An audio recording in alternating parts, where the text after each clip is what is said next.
Queridos irmãos, bom dia. Eu saúdo a igreja com a graça do Senhor e convido os irmãos a abrirmos a palavra de Deus no livro de Gênesis. Estamos já nesta última parte do capítulo 32, que narra a luta de Jacó com Deus. E aqui de fato acontece este paradoxo. Ao ser derrotado por Deus, Jacó recebe a vitória. Ele foi vitorioso em sua derrota. E nós vamos ver como este paradoxo aponta para a vida do povo de Deus, para a vida do Israel que estava no deserto e recebeu esta mensagem de Moisés, para a vida da igreja que somos nós, e também aponta para o Senhor Jesus Cristo, que é aquele que se fez fraco e quando todos o julgavam derrotado na cruz, aí ele obteve a grande vitória por nós. Leiamos, amados irmãos, a partir do versículo 22, peço que os irmãos acompanhem a leitura que farei, até o versículo 32 deste capítulo de Gênesis 32. Diz assim: Levantou-se naquela mesma noite, tomou suas 2 mulheres, suas 2 servas, seus 11 filhos, e transpôs o val de Jaboque. Tomou-os e fê-los passar o ribeiro, fez passar tudo o que lhe pertencia, ficando ele só, e lutava com ele um homem até ao romper do dia. Vendo este que não podia com ele, tocou-lhe na articulação da coxa, deslocou-se a junta da coxa de Jacó na luta com o homem. Disse este: Deixa-me ir, pois já rompeu o dia. Respondeu Jacó: Não te deixarei ir, se me não abençoares. Respondeu-lhe, pois: Como te chamas? Ele respondeu: Jacó. Então disse: Já não te chamarás Jacó, e sim Israel, pois como príncipe lutaste com Deus e com os homens e prevaleceste. Tornou Jacó: Dize, rogo-te, como te chamas? Respondeu ele: Por que perguntas pelo meu nome? E o abençoou ali. Aquele lugar chamou Jacó Peniel, pois disse: Vi a Deus face a face, e a minha vida foi salva. Nasceu-lhe o sol quando ele atravessava Peniel e manquejava de uma coxa. Por isso os filhos de Israel não comem até hoje o nervo do quadril na articulação da coxa, porque o homem tocou a articulação da coxa de Jacó no nervo do quadril. Oremos. Senhor Deus, Pai bendito, nós te louvamos pela tua santa palavra, que é misteriosa ao nosso entendimento, contudo, ela se torna, ó Deus, deleitosa quando o teu Espírito nos esclarece as verdades que o Senhor quis nos revelar. Te pedimos, portanto, ó Deus, a ajuda do teu Espírito, pois só Ele pode iluminar a nossa mente, só Ele, ó Deus, pode dissipar as trevas do nosso coração, somente Ele pode nos guiar a toda a verdade. Ensina-nos, Senhor, através das sombras do Antigo Testamento, a respeito da luz do Evangelho de Jesus Cristo, aquele que veio para cumprir as promessas feitas a Abraão, a Isaque e a Jacó. Aquele que naquela noite tenebrosa na vida de Jacó, na forma de um anjo, de um homem, lutou contra Jacó para poder feri-lo e assim abençoá-lo. Que a mesma obra, Deus, que o Senhor fez na vida de teu servo Jacó, ferindo para que ele fosse transformado, que o Senhor também faça na vida de cada um de nós. Venha, ó Deus, nesta manhã pela tua palavra, que é como uma espada penetrante de 2 gumes, ferir nossa carne, nosso velho homem, tirar de nós, ó Deus, toda soberba, toda altivez, tudo aquilo que há em nós que se levanta contra ti, para que feridos e mancos, dependentes, ó Deus, da tua ajuda, sejamos transformados em Israel, em povo de Deus, em príncipes e princesas do Senhor. Abençoa-nos, Senhor, e ao ouvirmos a tua palavra, fale ao coração de cada um de nós nesta manhã. Assim oramos em nome de Jesus. Amém. Meus irmãos, aqui nós já começamos a tratar deste texto. Jacó se defronta com um homem que o texto revela era o próprio Deus. Aquele homem é Deus em forma humana, pois no Antigo Testamento várias vezes o Senhor se revelava assim. É o que os teólogos chamam de antropomorfismos, ou melhor dizendo, teofanias. Deus se manifestando em figura de homem, não apenas em uma visão, mas de forma física, palpável, tangível, assim como Deus havia se revelado a Abraão, quando nos carvalhais de Manre o Senhor foi até ele e na tenda de Abraão comeu com ele, ceou com ele. Aqui também Deus, em forma humana, se revela a Jacó, mas não para uma refeição, não para um momento de comunhão, e sim para uma terrível luta. Deus, ele demonstra a Jacó neste momento que todas as lutas que ele havia enfrentado ao longo da sua vida, lembre-se, Jacó é alguém que luta antes de nascer. Já no ventre de sua mãe, ele lutava com seu irmão. Isto perturbou a sua mãe, que ora ao Senhor para saber se aquela gravidez haveria de vir a ser bem sucedida, já que os gêmeos se engalfinhavam no seu ventre. Ele luta desde o ventre de sua mãe. Ele lutou por toda a sua vida contra o seu irmão para obter a promessa, para obter a bênção da primogenitura. Ele lutou contra o seu pai, enganando o seu pai, mentindo para Isaque. Ele lutou contra o seu sogro para poder sobressair contra Labão. Mas agora Jacó encontra um inimigo à altura, alguém que é mais forte do que todos os outros adversários, alguém que suplanta Esaú em seu ódio, alguém que suplanta Labão em sua astúcia, alguém que tem todo o poder para derrotar Jacó. E este inimigo é o próprio Deus. Foi Lutero que disse que o homem, ele só reconhece a necessidade da graça quando ele aprende que o maior inimigo que ele tem é o próprio Deus. Por causa dos nossos pecados, nós somos filhos da desobediência, filhos da ira, e é Deus que no fim dos tempos haverá de aplicar o juízo contra os homens. Jacó está diante de Deus, e Deus se coloca como seu adversário.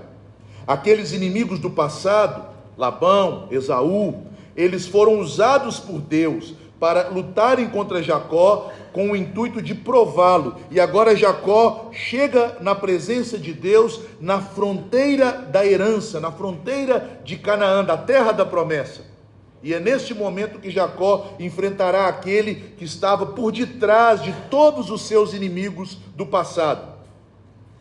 Quem agia por sua providência para levantar adversidades, a fim de tratar o caráter de Jacó, a fim de provar a fé de Jacó, a fim de disciplinar o pecado de Jacó, era Deus. E agora neste instante, Jacó está diante dele, aquele que usou os seus inimigos para vencer a obstinação e o orgulho de Jacó, e enfim, para abençoar a Jacó. O profeta Oséias nos fala desta pedagogia de Deus, quando ele diz no capítulo 6 de sua profecia, que Deus ele faz a ferida, para depois curá-la. E é isto que Deus estava fazendo, e é isto que Deus vai fazer neste momento, na pessoa de Jacó. Porque a verdadeira vitória que Jacó haveria de obter neste instante, não era vencer os seus adversários. Ele julgava que a vitória que ele precisava era vencer Esaú, que vinha contra ele com um pequeno exército, com uma milícia de 400 homens. Não. A verdadeira vitória que Jacó precisava obter era a vitória contra ele mesmo, contra os seus pecados, contra a sua carne, contra a sua autossuficiência de tentar resolver as coisas com as suas próprias mãos. Deus haveria de derrotar Jacó, para que Jacó se tornasse vitorioso. Vejamos então, irmãos, de que maneira Jacó, mesmo ferido, obteve a vitória nesta luta contra o Senhor. A ideia que eu gostaria de trabalhar aqui, a partir do versículo 25, já que na semana passada já tratei dos versículos 22 a 24, mas dos versículos 25 até ali o versículo 28, é que o crente vence quando Deus derrota sua carne, ou o velho homem. O crente vence quando Deus derrota o velho homem. E é o que nós observamos aqui no desfecho da luta. Percebam, meus irmãos, primeiramente no início do versículo 25, que embora Jacó estivesse lutando com o próprio Deus, que é invencível, que é todo poderoso, que não pode ser derrotado, Deus, de uma maneira bondosa, misericordiosa, terna, ele se aquece às fraquezas e aos esforços de Jacó e permite que aquela luta se arraste por toda a noite. O versículo 24 nos diz que eles travaram uma luta até ao romper do dia. E agora, vendo este, o pronome este refere-se a Deus, ao homem, ao anjo, e não a Jacó. Então, vendo Deus que Jacó não desistiria de lutar, quando diz que Deus não podia com ele, obviamente que não significa não podia derrotá-lo, mas é a ideia de que não podia fazer desistir, não podia fazê-lo retroceder em sua fé, não podia fazê-lo deixar de perseverar em buscar a bênção da parte de Deus. Então Deus constata, após aquela vigília de luta, aquela noite em que eles travaram, engalfinharam uma luta, Deus constata que não faria Jacó retroceder em sua fé.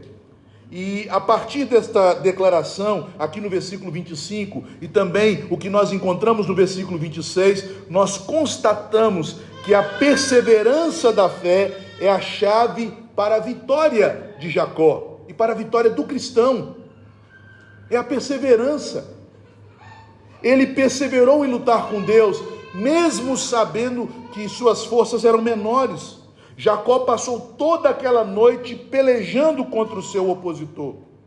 Mas então, meus irmãos, surge uma pergunta: quem é capaz de resistir tão poderoso antagonista?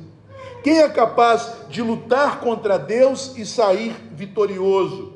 Aquele que criou todas as coisas, aquele que sustenta a nossa carne com o sopro da sua boca, que envia o nosso fôlego, mas pode retirá-lo a qualquer momento, aquele que diante do seu olhar flamejante, até os montes se abalam e as montanhas derretem em fogo, aquele cuja palavra ordena aos mares e eles se acalmam. Quem pode derrotar o Senhor? Na verdade, meus irmãos, nós então observamos aqui o método de Deus, este duplo método de Deus de tratar conosco.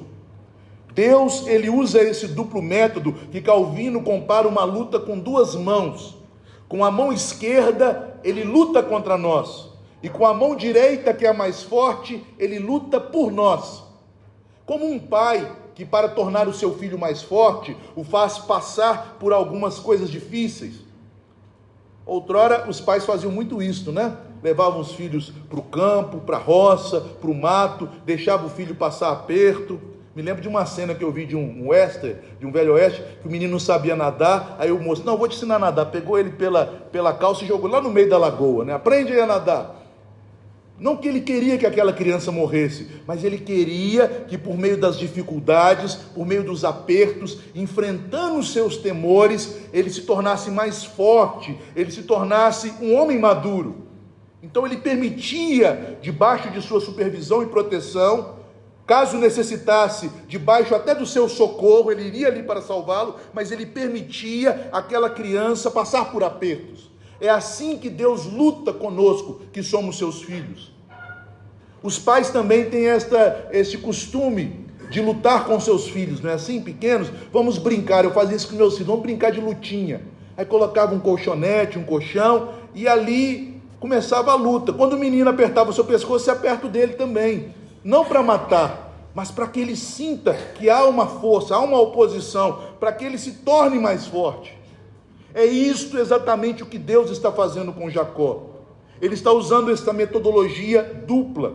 Ele o desafia para a luta. Percebam que nos versículos anteriores, Deus nem se apresenta. Jacó está naquele vale escuro, diante de um desfiladeiro, porque este ribeiro de Jaboque, que é um dos afluentes do rio Jordão, ele corre por um desfiladeiro de pedras, portanto, um lugar tenebroso, um lugar de perigos, e ali ele busca a Deus, e quando Deus vem ao seu encontro, Deus não diz uma palavra, apenas se atraca a Jacó.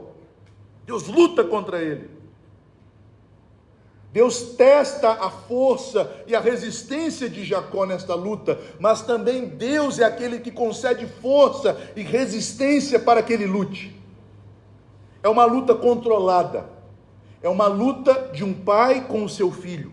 Podemos dizer que na medida em que Deus nos fornece mais força para resistir do que emprega força contra nós, Ele quer que nós cresçamos na fé por meio da perseverança, para que Ele trate o nosso caráter. Note, meus irmãos, que com essa luta, Jacó foi advertido antes de entrar em Canaã, que da maneira como ele tinha vivido até aquele dia, ele não estava apto a viver na terra da promessa. Ele precisaria, antes de entrar em Canaã, em tornar-se um novo homem. A mesma verdade que acontece na vida de Jacó é a verdade que Deus quer aplicar à vida do seu povo de Israel, que são os primeiros leitores deste texto. O povo que havia sido libertado por Deus com mão forte, com braço poderoso da terra do Egito, que havia visto sinais de Deus, destruindo o reino de Faraó, afogando seus exércitos no Mar Vermelho, era um povo cujo coração ainda não estava preparado para herdar a promessa. Por isto, eles não tiveram que lutar contra os egípcios, mas no deserto o povo lutou, contendeu com Deus. Não é isso que a Bíblia nos diz? E naquela contenda, por muitas vezes, Deus feriu Israel, até que aquele povo obstinado fosse transformado em uma nova geração de um povo que temia o Senhor. Deus tratou com aquele povo no deserto, tal como Ele está tratando com Jacó no vale do ribeiro Jaboque. Portanto, meus irmãos, ele precisava estar pronto para entrar em sua herança, para entrar na terra prometida. Aquela terra não prometia a ele uma vida tranquila, porque ali, se ele não perseverasse em fé, se ele não fosse um homem temente a Deus, um homem piedoso, ele colocaria todas as bênçãos a perder. Ele colocaria sua descendência misturada com os povos cananitas, e a herança do Redentor seria destruída. Portanto, Deus teria que tornar Jacó um homem novo, um homem fiel, um homem que pela luta fosse mais forte em sua fé, para que diante dos inimigos na terra prometida não viesse a desfalecer, não viesse a sucumbir às tentações de se amoldar aos costumes dos cananitas. Era preciso que ele fosse primeiro transformado antes de receber a herança. Vejam, meus irmãos, que neste verso 25 nos é descrita a vitória de Jacó, que foi obtida por meio de uma ferida. Vendo o Senhor que Jacó não desistiria, então este é o sentido que não podia com ele, não é que não podia derrotá-lo, porque Deus pode derrotar qualquer homem apenas com a palavra da sua boca, mas vendo que não poderia fazê-lo desistir, o Senhor então, com um toque, o torna um homem manco. Deus toca na cabeça do seu fêmur, próximo ao nervo ciático, aquilo que nós chamamos de acetábulo. Deus toca naquele osso que faz a junção do fêmur com a bacia, e ele fica desconjuntado, podemos dizer assim. Na antiguidade, quando um lutador, um guerreiro, era ferido na articulação da sua coxa, era tido como alguém inválido, incapaz para a luta. Jacó agora está prostrado. Meus irmãos, torcer um joelho em um pé já é algo de extrema dor que nos incapacita. Imagine, meus irmãos, ter uma torção aqui na junção do fêmur com a bacia. Como é possível se locomover? Como é possível agir? Como é possível continuar travando uma luta? E é exatamente neste ponto que haveria de incapacitar Jacó sem destruí-lo, que haveria de torná-lo um homem impossibilitado de lutar, mas ainda um homem que clama, que está vivo. É ali que Deus toca, para mostrar que Ele tem poder para vencer, mas que ao agir assim, Ele dá a vitória a Jacó, quando Jacó já não pode lutar com suas próprias forças, a não ser pela força da fé.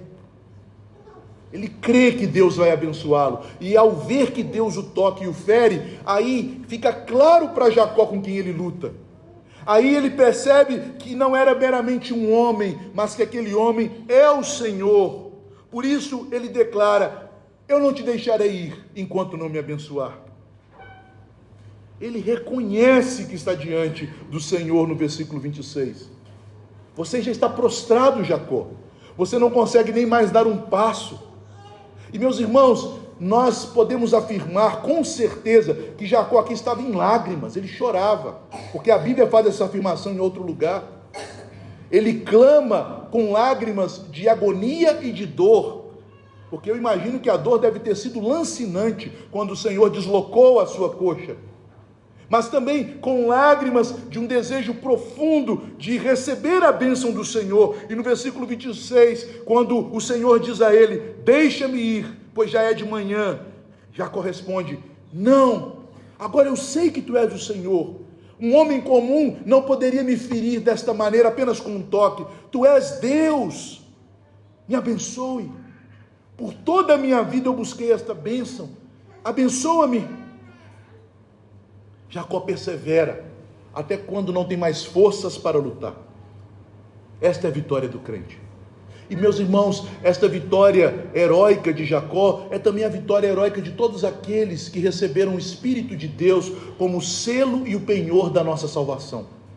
Porque um crente, até mesmo no leito de enfermidade, mesmo não recebendo a cura, ele persevera na sua fé, sabendo que o seu Redentor vive, que mesmo que este corpo mortal se corrompa, o homem interior haverá de contemplar a glória do Senhor nos céus. Jacó estava prostrado em seu corpo, mas não em seu coração. Ele continua perseverando em sua fé. Abençoa-me, eu não te deixarei ir.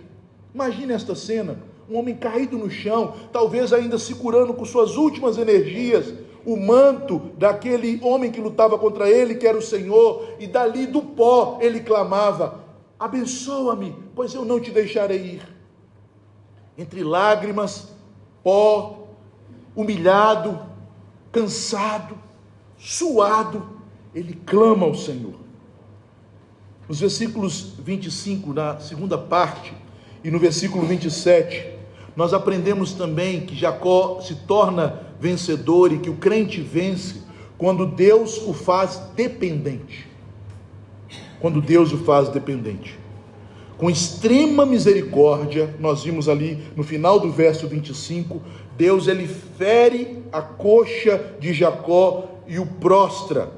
Deus o incapacita, mas não o destrói. O Senhor toca em seu nervo, em seu osso, em seu fêmur, e ele agora é um homem inválido. Jacó está deste modo totalmente impotente.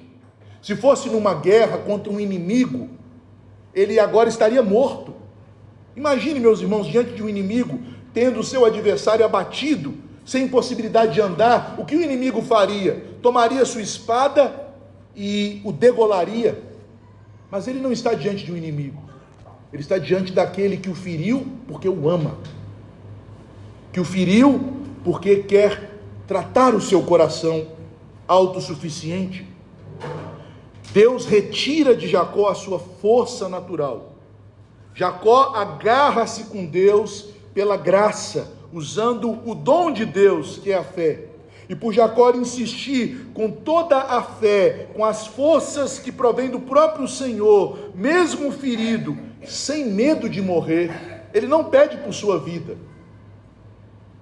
Ele não diz, não me mate, mas ele diz, me abençoe. Pedindo que fosse abençoado, o Senhor se compadece e dá a ele a vitória que provém da fé. Mas antes de abençoar Jacó, no versículo 27, o Senhor faz uma pergunta, para que Jacó tivesse diante de sua mente, de seus olhos, bem claro, o motivo por que ele precisava ser abençoado. Deus pergunta a ele, como te chamas? Qual é o teu nome? Uma pergunta, meus irmãos, que pode parecer despretensiosa, mas é de fato embaraçosa. Porque o nome de Jacó revela o caráter de Jacó. O nome de Jacó é o título da história de Jacó até aquele momento. Jacó, o agarrador de calcanhar, o suplantador, o que engana, o que tentou por trapaças, o que tentou por astúcias, o que tentou por meios pecaminosos obter a bênção, que tinha o coração na direção certa, mas que agia com os meios errados. Um maquiavélico, não é verdade? Os fins justificam os meios. Eu quero a bênção do Senhor, e não importa como eu vou obtê-la, importa sim. Você não vai obter a bênção como Jacó. Você não vai obter a bênção a qualquer custo, com engano, com pecado, com seu próprio esforço, com seu orgulho. Sua vida toda tem sido a de um enganador, e assim Jacó, apenas com uma palavra, confessa todos os seus pecados, confessa toda a desgraça que o havia seguido durante a sua vida. Qual é o seu nome? Jacó. Qual é o seu nome? Pecador. Pecador. Alguém que não merece a bênção. Alguém que busca a bênção, mas que não merece a bênção. Mas a bênção não é dada por merecimento. A bênção é dada àqueles que creem. Percebam, meus irmãos, que embora Jacó saiba que ele é Jacó, ele deseja, pela fé, a bênção de Deus, a bênção de ser o herdeiro da promessa da graça, o herdeiro da terra prometida, do povo prometido e do Salvador prometido que viria por aquele povo. Ele deseja estas coisas, mesmo sendo um pecador, prostrado na terra, com o rosto sujo de lama, de poeira, de lágrimas, ele confessa: Jacó, meu nome é Jacó. É por isso, meus irmãos, que Deus o feriu, para que ele pudesse agora, nesta situação alquebrada, nesta situação tão humilhante, quebrantado, sem nenhum socorro, a não ser a graça de Deus, reconhecer sua real identidade. Meus irmãos, quando Deus faz isso conosco, não pense que Ele quer o seu pior. Às vezes nós lutamos com Deus, movidos por um ódio contra Deus, achando que Deus nos prejudica porque Ele quer o nosso pior, achando que Deus frustra os nossos sonhos, destrói nossas expectativas, tira de nós aquilo que nós mais amamos porque Ele quer o nosso pior. Não é isso que Deus está fazendo. Deus quer vencer o nosso coração, que é soberbo, que é obstinado. Nós achamos que somos donos da nossa vida, nós achamos que temos o controle do nosso destino, nós achamos que sabemos o que é melhor para nós mesmos, nós nos alimentamos da árvore do conhecimento do bem e do mal e queremos ser como deuses, conhecedores daquilo que é bom e mal, certo e errado para nós mesmos, mas nós não passamos de Jacó, aqueles que foram enganados pela serpente, que se enganam com a mentira da serpente e que por isso enganam os outros para obterem aquilo que de maneira equivocada, ilusória, julgam ser uma bênção, mas que não passa de ilusão. Isto é um homem natural, este é um homem na condição de pecado, e enquanto ele não reconhece a sua miséria, ele não pode ser abençoado, porque a bênção não provém de mérito, a bênção provém da graça mediante a fé.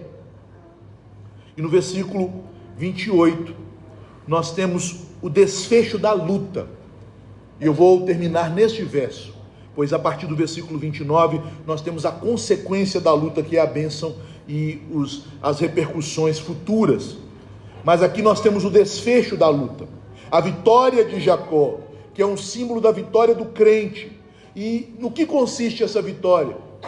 Jacó está prostrado, Jacó está ferido, mas ele vence, porque a vitória do crente é ser transformado em uma nova criatura. Irmãos queridos, quantos danos a teologia da prosperidade e a moderna teologia dos coaches tem causado à igreja, quando apresenta para os homens que a vitória é uma vida de bem-estar, de prazeres e de coisas boas nesta terra. Meus irmãos, muitas pessoas vão com suas almas confortadas pelos deleites deste mundo, a passos largos para a condenação, porque continuam as mesmas pessoas, autossuficientes, orgulhosas, obstinadas, afastadas de Deus, sem temor do Senhor, com o coração endurecido e cheio de pecados.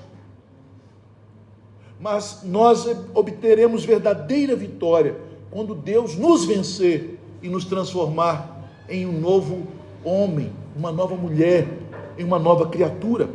Enfim, no versículo 28, Jacó venceu a Deus, ele perseverou em sua fé, ele mesmo ferido demonstrou que o seu desejo maior, que suplantava até mesmo o seu desejo de autopreservação, porque ele não rogou por sua própria vida, mas ele rogou pela bênção do Senhor, que o seu desejo era ser abençoado. Como eu disse, ele estava envolto em lágrimas, mas em lágrimas, aparentemente derrotado, ali ele venceu.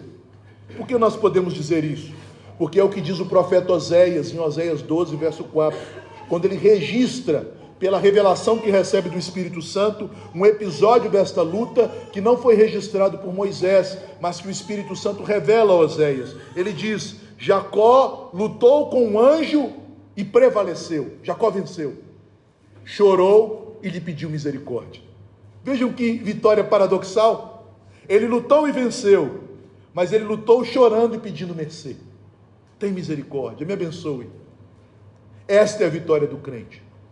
Quando o Espírito Santo nos quebranta e nos leva às lágrimas, quando o Espírito Santo nos faz reconhecer: eu sou Jacó, eu sou pecador. Quando o Espírito Santo enche o nosso coração de esperança na bênção do Senhor, e nós clamamos: Senhor, eu sei que eu sou um pecador, mas me abençoa, me dê misericórdia. Aí você venceu. Lutou e venceu. Mas o que nós temos ouvido das pregações daqueles que dizem falar em nome do Senhor, mas falam em nome do espírito deste mundo? Você será vitorioso quando obtiver sucesso em sua carreira, quando sua família for uma família sem nenhum problema ou adversidade, quando você tiver muitos bens e posses, quando você for respeitado na sociedade. Meus irmãos, Jacó não obteve nenhum destes prêmios, porque ele era alguém que por toda a sua vida habitou em tendas, sabendo que sua morada, sua cidade, sua casa, era uma casa firme, de fundamentos sólidos e eternos nos céus. Não estou dizendo que ter as coisas é pecado, mas achar que as coisas deste mundo são a vitória do crente, isto é pecaminoso, porque é transformá-las em ídolos. Elas não podem nos dar a real vitória, elas apenas nos podem dar algum aprazimento e muitas preocupações. Algum prazer e muita preocupação, saiba disso. Mas aqui Jacó obtém a verdadeira vitória. Lutou com o anjo e prevaleceu. Chorou e lhe pediu mercê. Deus muda o nome de Jacó, que representa uma reorientação em sua identidade, em seu caráter. Ele não será mais conhecido como o enganador apenas. Percebam que Deus não troca o nome, Deus dá um novo nome. Ele tem os dois nomes, porque assim somos nós. Nós somos Jacó e nós somos Israel. Nós somos pecadores e santos. Pecadores justificados, pecadores lavados, pecadores santificados, até o dia em que entrarmos na glória celestial, e ali nós seremos apenas santos glorificados. Deus não troca o nome, Deus dá um novo nome. Ele permanece sendo Jacó, e agora também ele é Israel. E é por isso, meus irmãos, que quando você estiver lendo o Antigo Testamento, principalmente nas referências dos Salmos e dos profetas, a esta personagem histórica, a Jacó, o patriarca, vocês perceberão que ora os profetas, os salmistas o chamam de Jacó, para salientarem o seu caráter pecador, o seu caráter miserável, o seu caráter tão necessitado da graça. Mas por outras vezes ele é chamado de Israel, para salientarem a promessa de Deus sobre a sua vida, para salientarem a transformação que Deus produz na vida dos seus servos, do seu povo. Deus muda o nome de Jacó, porque Deus muda o seu caráter, Deus reorienta a sua vida. Ele sempre buscou o que era certo, mas agora ele vai buscar o que é certo da forma certa. Ele buscou a bênção por meio do engano, agora ele vai buscar a bênção na dependência do Senhor. A mudança aqui está na forma como Jacó prevalece. Vejam, ele tentou prevalecer contra Esaú, contra seu pai, contra Labão, através de sua força, de suas estratégias, de sua astúcia, mas agora ele prevalece dependente, suplicando a Deus, prostrado na presença do Senhor. A vitória foi obtida quando ele, em fraqueza, lutando com Deus, pede mercê.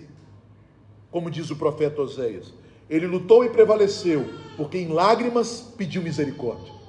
Foi ali que ele venceu. Enquanto ele tentou vencer com os seus enganos e com as suas forças, ele apenas obteve dificuldades, confusões e toda sorte de problemas para ele e para a sua família. Mas percebam este novo nome que ele recebe, amados irmãos. Já não te chamarás Jacó, e sim Israel, pois, e aí o significado do nome é explicado, pois como príncipe lutaste com Deus e com os homens e prevaleceste. Ele lutou com os homens, como temos falado, desde o ventre de sua mãe, mas agora ao lutar com Deus, ele vence, ele prevalece, e ele recebe este nome, Israel. A palavra Israel, o final El é Deus, e a palavra é composta da raiz da palavra Sara, que quer dizer príncipe, e que vem do verbo governar, o verbo su na língua hebraica. O interessante é que este nome é ambíguo, porque também a palavra lutar tem a mesma raiz.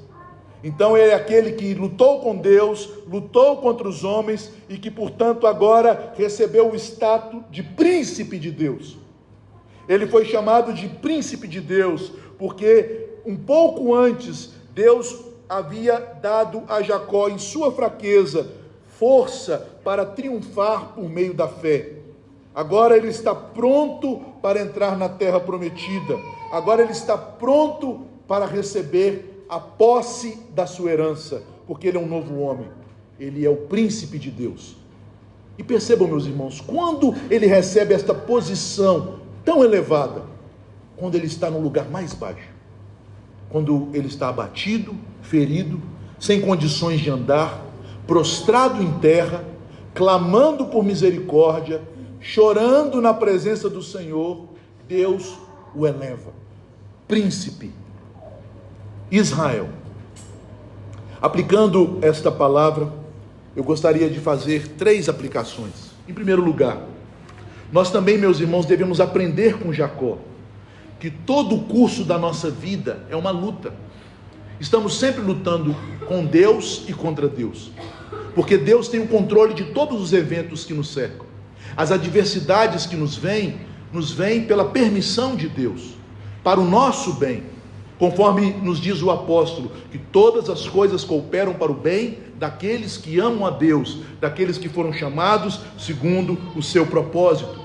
Por isso, amados irmãos, não crie no seu coração uma expectativa de que nesta vida você haverá de experimentar uma paz e um descanso baseado na tranquilidade das coisas. Não, a paz que Jesus tem para nós é diferente. É uma paz que excede o entendimento, é uma paz de consciência, de alma, é uma paz interior, porque enquanto estivermos neste mundo caído, habitando nesta carne contaminada pelo pecado, estaremos em constantes lutas. Estaremos lutando, e Deus estará usando estas lutas para lutar contra nós, a fim de vencer nossa carne, nossa obstinação, nosso orgulho e autossuficiência, a fim de fazer prostrar o nosso velho homem. Porque, amados irmãos, nós veremos isso na vida de Jacó. Aqui ele está prostrado, mas passado algum tempo, resolvendo seus problemas, encontrando alguma estabilidade na vida, este velho homem ressuscita. Ele levanta, a coxa cura, ele volta a querer andar com as suas próprias pernas, e é preciso então Deus abatê-lo de novo, fazê-lo cair mais uma vez, porque é melhor entrar no reino dos céus manco, do que sermos lançados inteiro na perdição. É assim que Deus faz com cada um de nós. Em segundo lugar, quando Deus feriu a coxa de Jacó, Ele nos deu um sinal que é manifestado a todos os crentes, que eles só podem sair vencedores em suas lutas, em suas tentações, quando Deus os fere. Isso vai bem para uma posição diferente da teologia da vitória, não é verdade? De hoje. A vitória é obtida quando Deus te fere.